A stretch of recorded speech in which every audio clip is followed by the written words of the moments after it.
Nasugatan ang tatlong taga-suporta ng isang natalong mayoral candidate ng Kauswagan, Lanao del Norte sa pag-atake ng hindi raw bababa sa 30 armadong tao.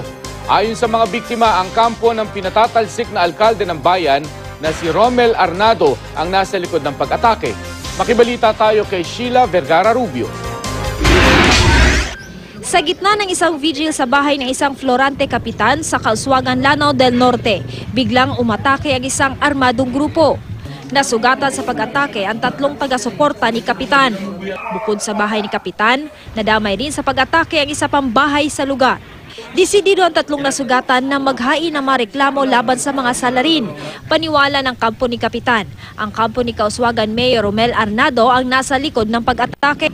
May mga armado na lumabas galing sa bahay ni Mayor Arnado together with the mayor, and our troops tried to pacify them, but hindi sila nagpatigil. Then after few minutes they opened fire.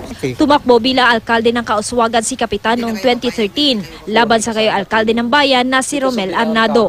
Natural-born Filipino citizen si Arnado, nakalaunay na naturalized bilang US citizen. Noong 2009, nag-execute siya ng affidavit of renunciation ng kanyang US citizenship.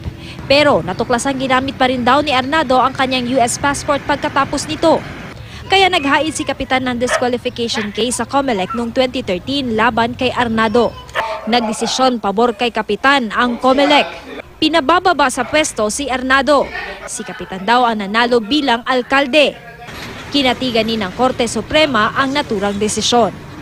Mga around 30 siguro yun, hinaharas ng mga tauhan ni Romel Arnado, kasama siya.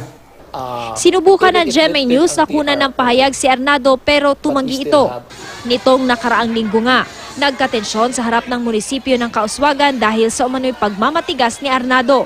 Nauna nang iginiit ni Arnado na may motion pa silang inihain sa Korte Suprema kaya hindi muna siya aalis sa pwesto. Patuloy ang investigasyon sa insidente at mas mahigpit na ang ipinatutupad na seguridad sa lugar. Sheila Vergara Rubio, Nagbabalita, Pilipinas.